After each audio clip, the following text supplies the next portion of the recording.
Hey, what is up, everyone? It's Zach, aka Cage39, here to bring you another NBA DFS slate. It's got big 11 gamer, not my favorite type of slate, because there's going to be just a ton of plays. We don't have too much value yet, but I have a feeling we're going to see some shakeups in starting lineups that will bring that value. So um, go ahead and get right into it. Um, First, I want to start with, and this would be another one that's based off of injuries, is Kelly Olynyk.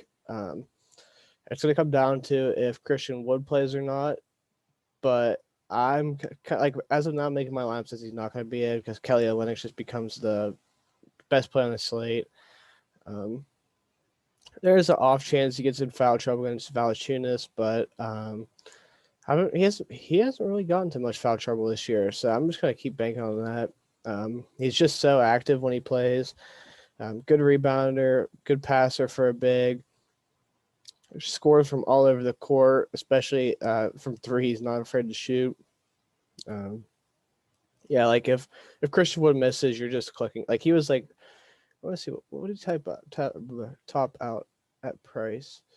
66, yes, like $6,700 player a week ago gets traded and he's only down to 4,400 in a place that he honestly like. If Christian Wood misses, he has a better role there by a mile than he had in uh, Miami. So you're just automatically clicking if Christian Wood misses.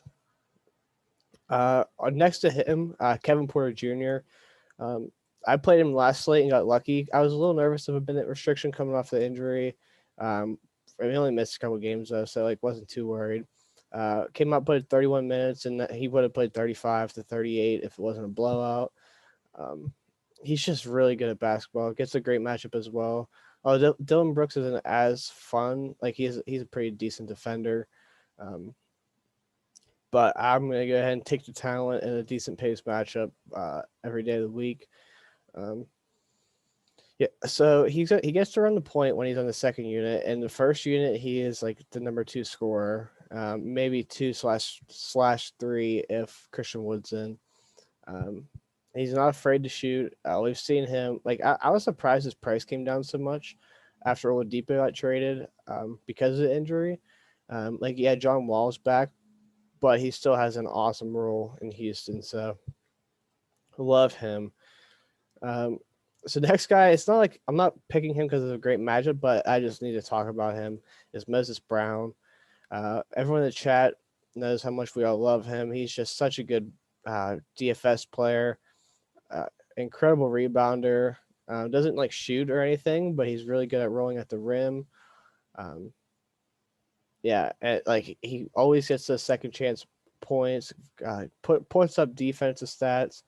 Um, and it's kind of cool for like what the Thunder are doing with Al Horford, realizing that obviously they are in a rebuild.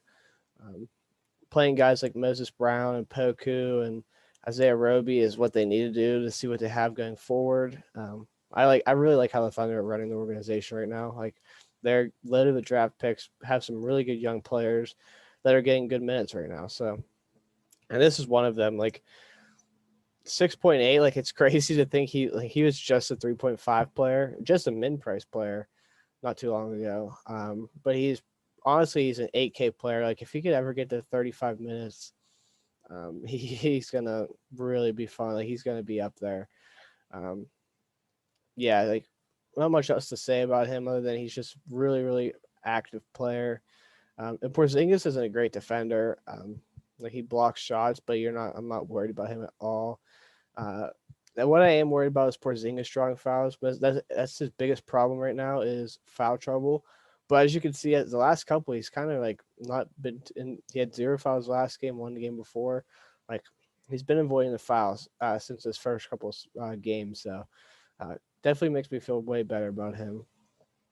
And the final guy I'm going to talk about specifically is Corey Joseph. Led the team in point guard minutes last game at 29. I have a gut feeling that he's going to start today. It seems like they don't want to play Saban Lee. They could start Magruder again, but I feel like when Magruder started, it was because they wanted his defense on James Harden.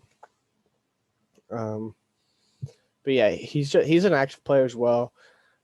When he can be, when he was next to De'Aaron Fox, obviously you're not going to be that active because De'Aaron Fox is awesome, and needs the ball in his hands at all times. They don't have that in Toronto or in Detroit. Like Jaren Grant's good, but he's not a ball dominant guy. He likes to shoot, not ball dominant. Um, Saban Lee, or not Saban Lee, Sadiq Bey, also the same way. Good player, likes to shoot, just he doesn't want the ball in his hand. Wayne Ellington, also the same way, likes to shoot. So like if he gets to start, he's gonna have the ball in his hands a ton. And like at 3.9, I just like as of now, there's not much value on the slate. And the Raptors defense, Gator mentioned this to me yesterday. They are dead last over. I don't know if it was last 2 weeks or a month, but over like it was a good amount of time, and they were dead last. Which is kind of why they traded Norman Powell, started exploring trades with Kyle Lowry because they realized that they got to start looking at the future. But yeah, just a good matchup. Although like it doesn't look like a good matchup, it's better than what people think. Yeah, just really good value. And finally, I'm just going to kind of talk about these studs.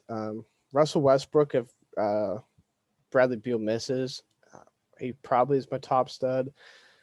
Doesn't have a great matchup, pretty bad matchup actually. But Russell Westbrook, when he gets 1,000% usage, is like you just play. At least I always do. James Harden gets Kyrie back, but is the Nuts matchup.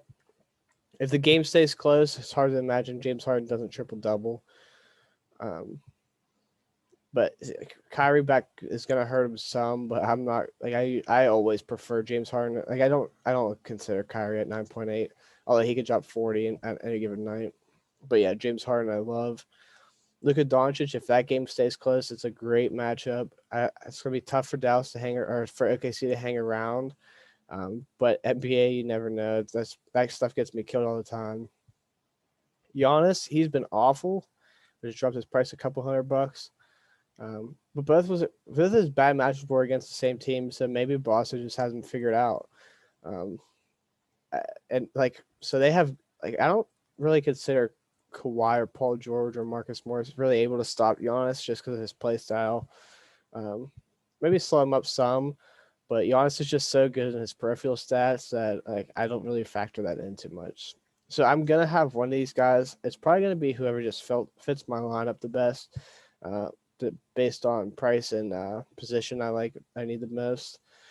Like that's why like right now Luka is really standing out to me because small forward has been so tough as of late, and him getting that small forward tag is gonna really help. So that's in my holder. That's what I have. But obviously that can change. So yeah, as always, make sure to hit that like and subscribe button, and see you next time. Later.